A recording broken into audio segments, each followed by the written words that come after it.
120 mladi od Štip dosega aplicirale za 3000 denari državen dodatok. Станува збор главно за лица кои се ангажирани во текстилната индустрија, а кои своите апликации ги поднеле во изминатите 10 дена. Секојдневно доаѓаат младите лица и поднесуваат барања. Со младинскиот додаток се офатени млади лица до 23 годишна возраст, со минимум завршено средно образование, кои што се вработени во производните дејности или само вработени. Младинскиот додаток се исплаќа најдоцна до 25 во месецот и тоа е дополнување на редовната плата која овие млади работници ја добиваат.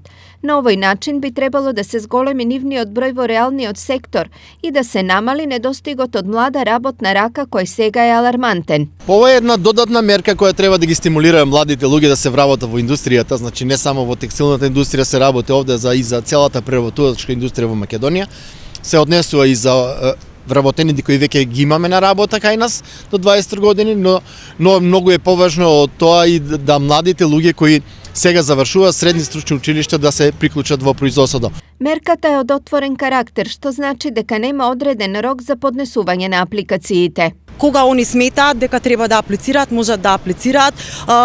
Се разбира, со аплицирањето ќе бидат исплатени и оние што веќе се вработени наназад. Исто така и оние што ќе се вработуваат во иднина, ќе може да аплицираат. Решенијата ќе се носат тековно со поднесено барање. На ниво на источен регион има регистрирано 568 невработени млади до 23 годишна возраст. Вкупниот број на невработени е 8864.